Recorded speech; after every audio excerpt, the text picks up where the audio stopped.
Noong umaga ng ika-15 ng Agosto 2012, isang reporter mula sa Toronto Star sa Canada ang naglalakad sa pampang ng Credit River sa labas ng lungsod upang kumuha ng larawan ng pagsikat ng araw. Habang naglalakad siya sa gilid ng ilog, bigla siyang napahinto nang maamoy ang isang mabahong amoy. Hindi ito ang karaniwang amoy ng patay na isda, kundi isang kakaiba at kahina-hinalang amoy. Agad na bumalik sa kanyang isipan ang isang karumal-dumal na kaso ng pagpatay na naganap kamakailan lamang. Ang pagpatay at pagpuputol-putol sa katawan ng Chinese international student na si Lin Jun 3 buwan pa lamang ang nakalipas. Dahil sa kanyang matalas na instinct bilang isang mamamahayag, naramdaman niyang may mali kaya't nagpasiya siyang magsiyasat pa. Matapos maghanap sa paligid ay natuklasan niya ang isang kulay abong plastic bag na nakahandusay sa isang bahagi ng buhanginan sa ilog. Walang duda na dito nagmumula ang matinding baho. Gayunpaman, hindi siya nangahas na buksan ito at agad siyang tumawag sa lokal na pulisya. Pagdating ng mga pulis at pagbukas sa bag, labis silang nagulat sa kanilang nakita. Sa loob nito ay isang paa ng tao na matindi na ang pagkabulok. Dahil dito, agad silang nagpakilos ng mahigit 50 pulis upang isara ang lugar at palawakin pa ang kanilang paghahanap. Ginamit nila bilang sentro ang lugar kung saan natagpuan ang unang bahagi ng katawan at nagtatag ng search area na may lawak na 3 milya saka masusing sinuyod ang bawat sulok. Nagbunga ang kanilang pagsisikap nang kinabukasan ng hapon ay sunod-sunod nilang natagpuan ang isa pang paa, 2 kamay at isang ulo ng tao sa iba't ibang bahagi ng lugar. Dahil sa ilang araw nang nakababad sa tubig ang mga ito, ay lubha ng malala ang kalagayan. Namaga ang mga ito at halos hindi na makilala. Kahit ang mga veteranong forensic experts sa Toronto ay nakaramdam din ng pagkahilo at pagsusuka sa kanilang nakita. Gayunpaman, dahil sa kanilang mataas na sense of responsibility ay mabilis silang nakabawi at ipinagpatuloy ang mahalagang investigasyon. Sa huli, nakumpirma nilang ang lahat ng bahaging ito ay mula sa iisang tao. Batay sa estruktura ng buto at kulay ng nail polish sa paa, natukoy nilang babae ang biktima na may edad na 35 hanggang 45. Natagpuan din na mahigit sa 30 sugat sa ulo ng biktima kaya't napagpasiyahan ng pulisya na ito ay isang kaso ng pagpatay. Isinagawa nila ang reconstruction ng bungo upang maibalik ang anyo ng mukha na lubhang napinsala. Dahil dito ay mabilis nilang natukoy ang pagkakakilanlan ng biktima. Ang kanyang pangalan ay Liu Guanha, 41 taong gulang, isang imigranteng mula sa Fujian, China.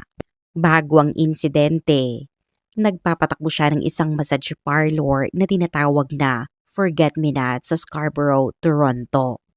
Alinsunod sa karaniwang proseso sa investigasyon ng pagpatay, sinimula ng pulisya ng Toronto ang pagtatanong sa mga taong malapit sa biktima. Una sa listahan ay si Liu Donghao, ang anak ni Liu. Bagamat tila hindi makatuwiran na pagdudahan ang sariling anak, hindi maaaring isantabi ang anumang posibilidad. Alam ng mga investigador na may mga kaso na rin noon ng pagpatay ng anak sa magulang at kahit bihira ay posible pa rin ito. Kaya't masusi at walang kinikilingang inimbestigahan si Liu Donghao. Siya ay 21 taong gulang at anak ni Liu sa kanyang unang asawa sa China. Matapos ang 6 na taong pagsasama ay naghiwalay si Liu at ang kanyang unang asawa at pagkalipas ng 2 taon ay nag-asawa siyang muli at nagkaroon ng pangalawang anak. Ngunit dahil sa matinding kahirapan, hindi niya kayang bayaran ang multa para sa pagkakaroon ng ikalawang anak kaya't isang gabi ay tumakas siya kasama ang kanyang panganay na anak. Mula Fujian ay tumakas sila papuntang Taiwan at pagkatapos ay sa Thailand at dahil hindi pa rin sila nakaramdam ng seguridad ay lumipad sila patungong Canada.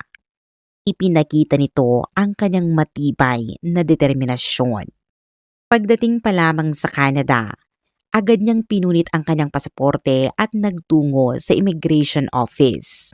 Doon, ipinakita niya ang isang emosyonal na kwento na umiiyak habang ikinukwento ang umano'y paghihirap nila sa China kabilang ang sinasabing pag-uusig, ilegal na pagkakakulong at pananakit.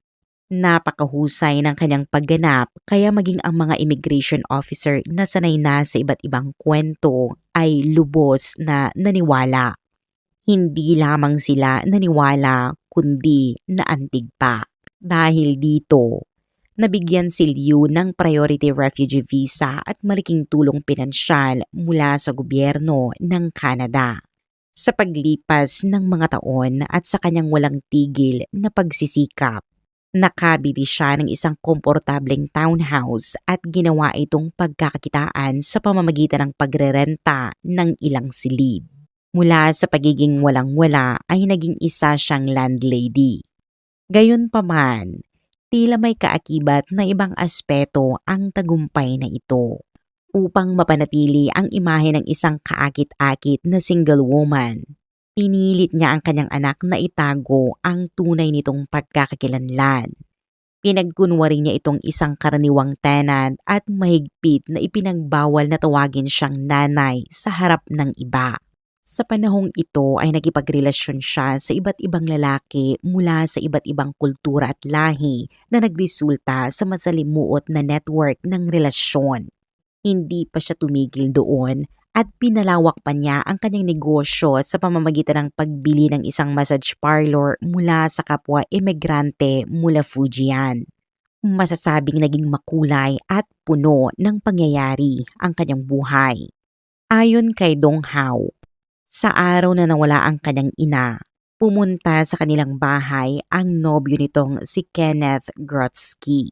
Pagkatapos nito ay sinabi ni Liu na lalabas siya upang makipagkita para sa negosyo at umalis ng bahay at mula noon, hindi na niya muling nakita ang kanyang ina. Idinagdag pa ni Dong Hao na dati na ring may mga pagkakataon na hindi umuwi si Liu ng ilang araw, ngunit sa pagkakataong iyon, hindi pa nagtatagal mula nang umalis ito ay tumawag si Kenneth na tila nagpapanik at sinasabing nawawala ang kanyang ina. Para sa kanya, kakaiba ang pangyayaring iyon. Agad niya itong iniulat sa pulisya. Samantala, isang linggo bago mawala si Liu, si Kenneth ay nag-report na rin sa pulisya at ayon sa kanya, noong ika-30 ng nakaraang buwan ay nagkaroon sila ng matinding pagtatalo ni Liu at pagkatapos nito ay umalis ito sa kanilang bahay bagamat patuloy pa rin silang nagkakausap. Hanggang sa ika-10 ng Agosto, sinabi ni Liu na lalabas siya para sa negosyo at pagkatapos noon ay hindi na sumasagot sa telepono kahit ilang beses siyang tawagan. Sinabi rin ni Kenneth na noong hindi niya ito mahanap, kinontak niya ang anak nito. Isang detalye na napatunayan na rin sa naunang investigasyon kay Dong Hao. Dahil sa kanilang tungkulin, nagpasya ang pulisya na puntahan ang bahay ni Kenneth upang ipaalam ang pagkamatay ni Liu at sabay na suriin kung may itinatago pa ito. Kumatok ang mga pulis sa pintuan, ngunit ibang lalaki ang nagbukas.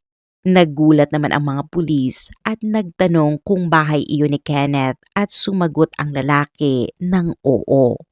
Tinanong nila kung sino siya at tinanong naman ng lalaki kung sino ang kanilang hinahanap.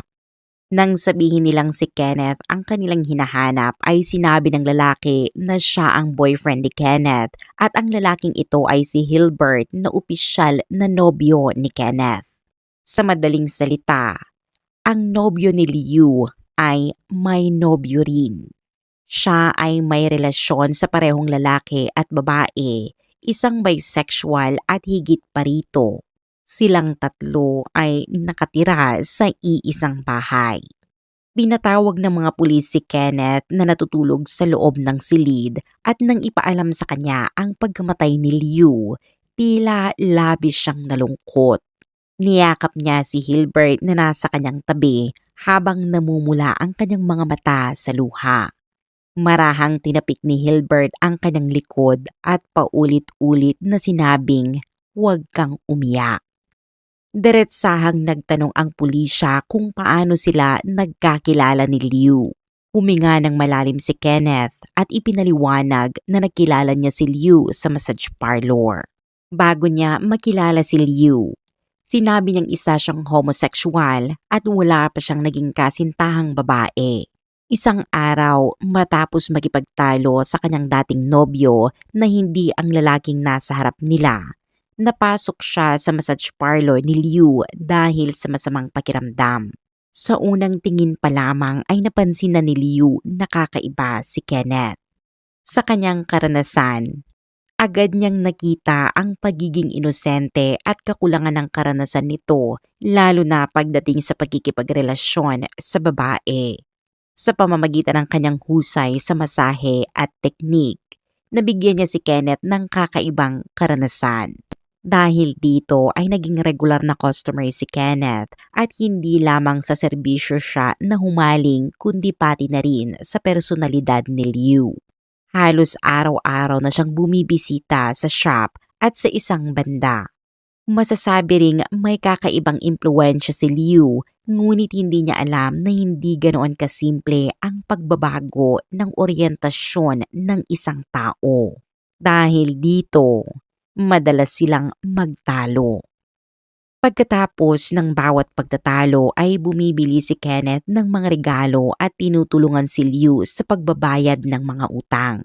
Kalaunan, iminungkahi ni Kenneth na tumira na si Liu sa kanyang bahay dahil maluwag ito at mas magiging maginhawa para sa trabaho.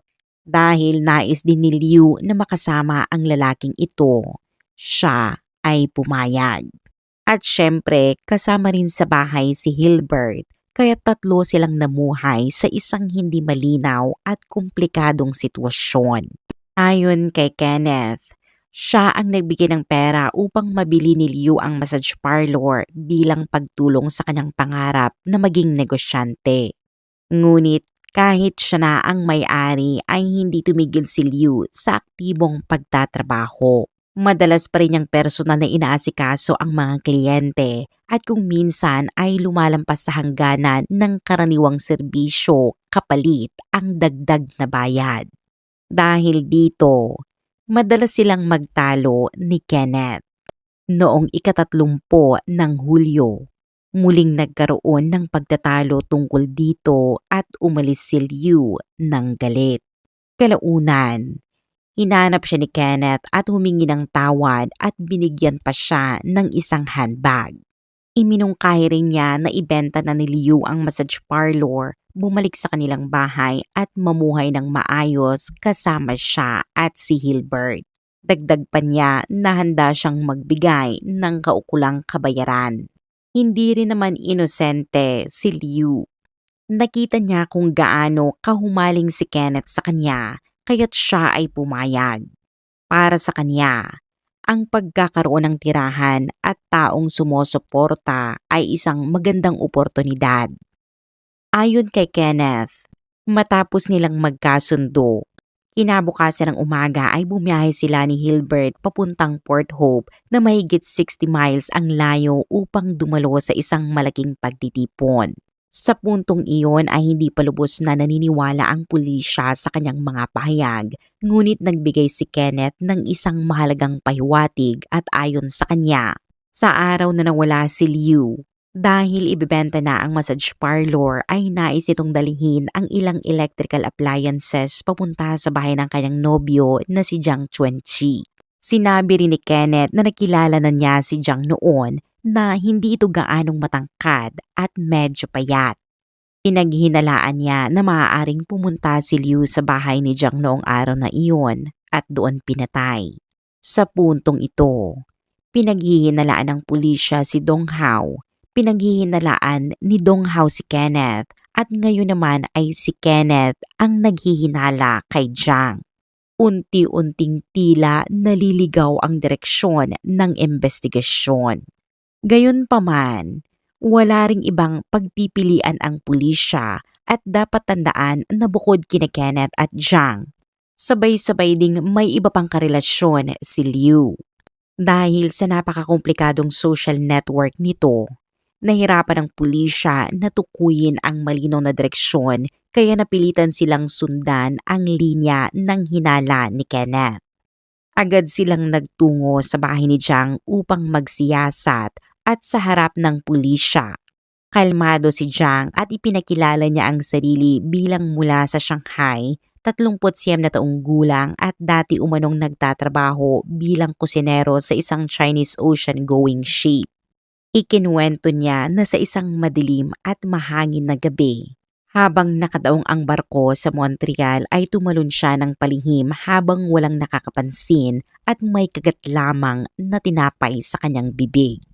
Mula roon, naglakbay siya ng humigit kumulang 310 miles papuntang Toronto. Pagkatapos nito, nagsimula siya sa kanyang sariling bersyon ng kwento. Sa harap ng immigration officers, sinabi niyang isa siyang Katoliko na umanong inuusig sa China. Binanggit pa niya ang isang kilalang kasabihan sa kulturang Chino na maaaring mawala ng general ang isang hukbo, ngunit hindi maaaring mawala ng paninindigan ang isang tao upang ipakita ang kanyang katatagan sa paniniwala at prinsipyo. Ikinuwento rin niya na kinailangan pa niyang mag-ipon ng kalahating taon upang makalikom ng sapat na pera para makatawid patungong Canada na ani ay patunay ng kanyang sakripisyo para sa kanyang paniniwala. Dahil dito, hindi lamang naniwala ang mga immigration officer, kundi lubos ding naantig hanggang sa mabigyan siya ng kinakailangang dokumento at maging ng pagkilala. Kalaunan, nadala pa niya ang kanyang ina sa Canada at doon sila tuluyang nanirahan sa Toronto. Ayon kay Jiang, nakilala niya si Liu dahil umuupa siya ng bahay rito. Noong panahong iyon, may nobyo raw si Liu na isang itim na lalaki at siya naman ay may sariling kasintahan, ngunit madalas umano siyang akitin ni Liu hanggang sa kalaunan ay nagkaroon sila ng relasyon. Hindi nagtagal ay nabuntis si Liu at iginiit na dapat panagutan ito ni Jiang na handa pa raw siyang makipaghiwalay sa kanyang nobyo, ngunit hindi rin nagpahuli si Jiang. Para sa kanya, panandali ang relasyon lamang iyon samantalang seneryoso ito ni Liu kaya sinabi niyang hindi niya kayang ipagkanulo ang kanyang kasintahan. Nang marinig ito, nagalit si Liu at sinampal siya sabay sabing, "Bakit hindi mo sinabi iyan noong nakikinabang ka?" Napahawak si Jiang sa kanyang mukha at napaisip, ngunit agad niyang napagtanto na kung ipagpapatuloy ni Liu ang pagbubuntis, magiging malaking problema ito kaya agad siyang bumawi sa pamamagitan ng matatamis na salita upang pakalmahin si Liu. Dinala pa niya ito sa New York City at binilhan ng maraming handbag. Sa huli, dahil sa impluwensya ng material na bagay ay pumayag si Liu na magpa-abort. Nangako rin si Jiang na aalagaan siya sa hinaharap ngunit matapos ang pagpapalaglag, bumalik si Jiang sa dati niyang ugali at hindi tinupad ang kanyang mga pangako. Kung iisipin nakaawa-awa si Liu Guanha, maaaring magkamali ang paghusga. Si Jiang ay isa lamang sa maraming niyang naging karelasyon at sa panahong ito, nakatira si Liu kay Kenneth ngunit hindi pa rin niya tuluyang pinutol ang relasyon kay Jiang. Sa madaling salita, tila malawak ang kanyang pamantayan sa pagkikipagrelasyon.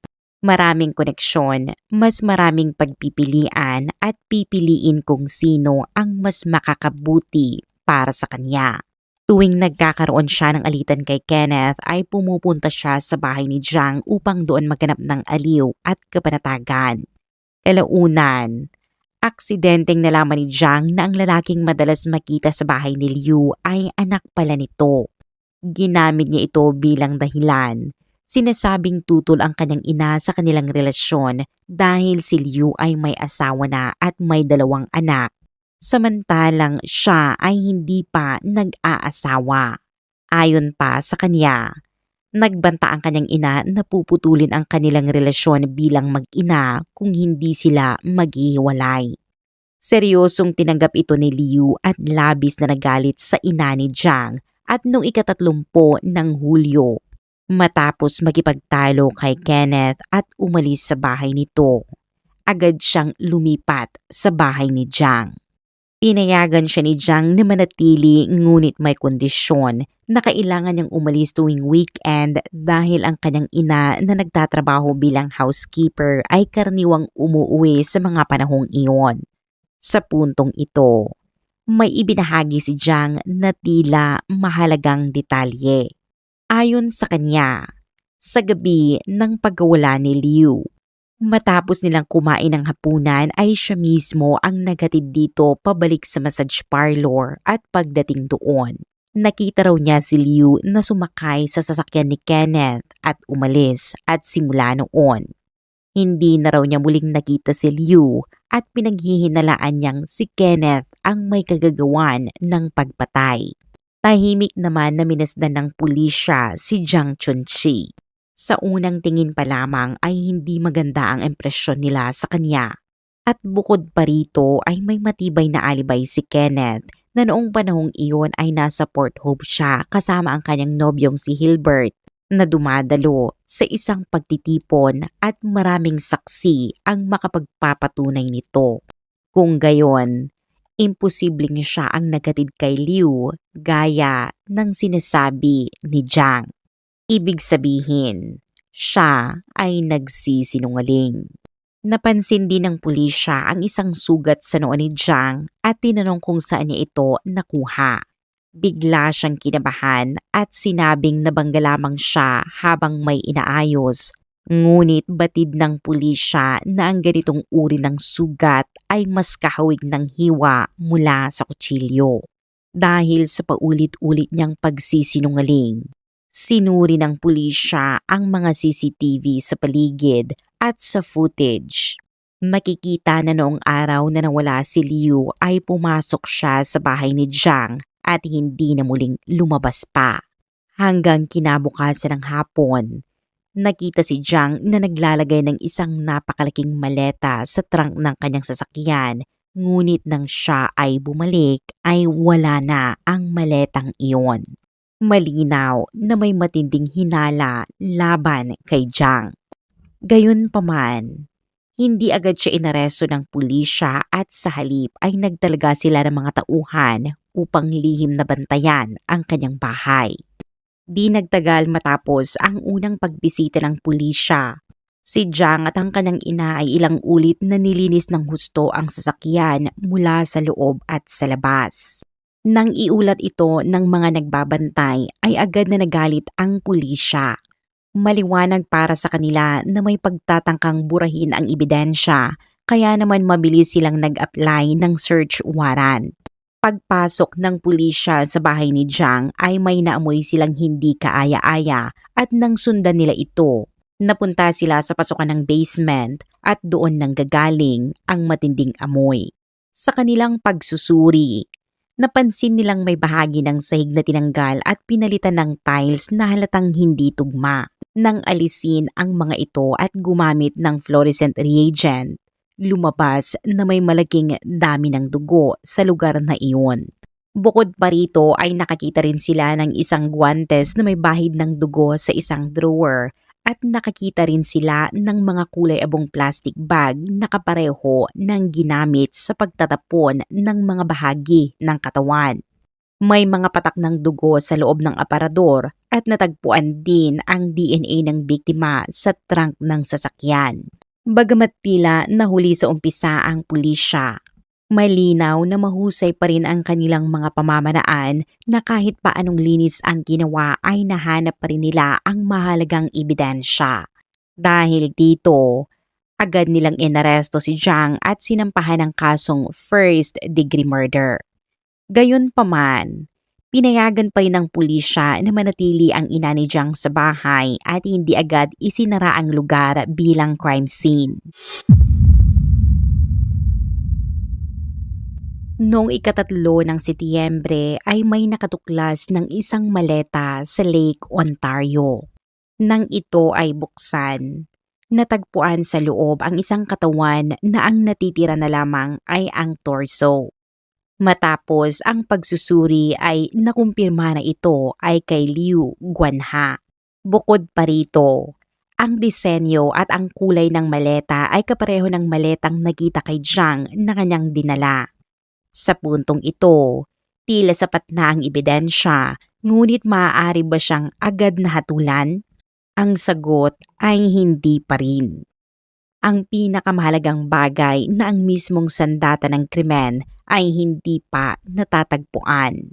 Dahil dito, hindi pa direktang mapapatunayan kung sino ang pumatay at hindi pa buo ang chain of evidence. Gaya ng inaasahan. Tumanggi si Jiang na umamin at iginiit niya na ang mga ebidensyang nakuha ay nagpapatunay lamang na may namatay sa kanyang bahay, ngunit hindi nito pinapatunayan na siya ang may kagagawan. Habang hinaharap ng pulisya ang ganitong suliranin ay isa pang insidente ang lumitaw.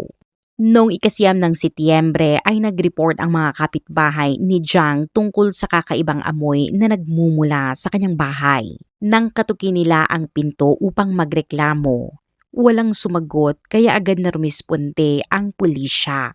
Pagpasok nila, natuklasan nilang matagal nang patay ang ina ni Jiang. Ayon sa coroner, ang sanhi ng kamatayan ay biglaang pag-atake sa puso. Nang mabalitaan ni Jiang ang pagkamatay ng kanyang ina ay humingi siya ng pansamantalang kalayaan upang ayusin ang libing. Nangako rin siyang babalik at kusang magbibigay ng buong pag-amin at dahil dito, inakala ng prosecutor na malapit nang matapos ang kaso ngunit hindi nila inaasahan ang susunod na mangyayari. Sa harap ng investigador, sinabi ni Jiang na hindi na siya magtatago at ang kanyang ina ang pumatay kay Liu. Nagulat ang prosecutor at dahan-dahang ikinwento ni Jiang na matagal nang hindi gusto ng kanyang ina si Liu dahil sa personal nitong buhay at trabaho. Sa araw ng insidente, habang sila ay kumakain, bigla raw umuwi ang kanyang ina at nagkaroon ng mainit na pagtatalo sa pagitan ng dalawa. Ayon sa kanya, nauwi ito sa sigawan at palitan ng masasakit na salita hanggang sa kumuha umano ng itak ang kanyang ina mula sa kusina at nagbantang papatayin si Liu.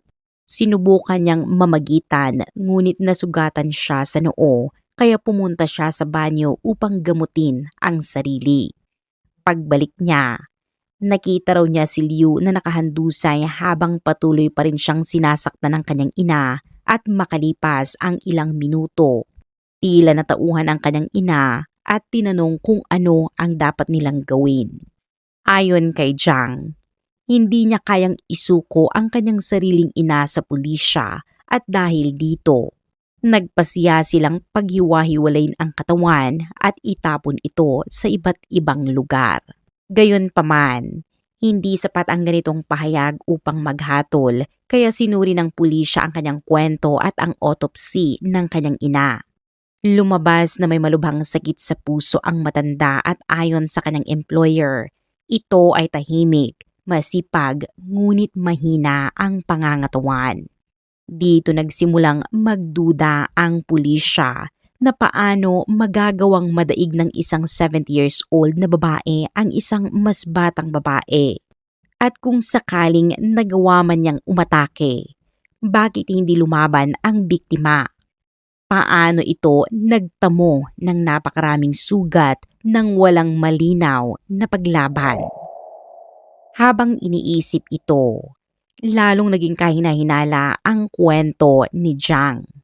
Sa ikatlong araw ng paglilitis, bigla niyang binago ang kanyang pahayag at sinabi niya na nang bumalik siya mula sa banyo, Patay na si Liu at ang kanyang ina ay sinaktan na lamang ang katawan dahil sa galit. Nang tanungin siya kung paano namatay si Liu, hindi siya makasagot ng maayos at dahil dito, lalong nainis ang hukom, lalo na nang tumanggi siyang magbigay ng malinaw na sagot at iginiit na nasa karapatan niya kung magsasalita siya o hindi. Nagkaroon ng kaguluhan sa courtroom at maging ang kanyang abogado ay nahirapan sa kanyang asal. Sinubukan ng abogado na ipaliwanag na maaaring dahil sa matinding emosyon, nagkaroon ng lakas ang ina upang ipagtanggol ang anak. Ngunit, agad itong sinalungat ng prosecutor sa pamamagitan ng forensic report at ipinakita na may 19 defensive wounds sa mga braso ng biktima na nangangahulugang siya ay buhay pa habang inaatake.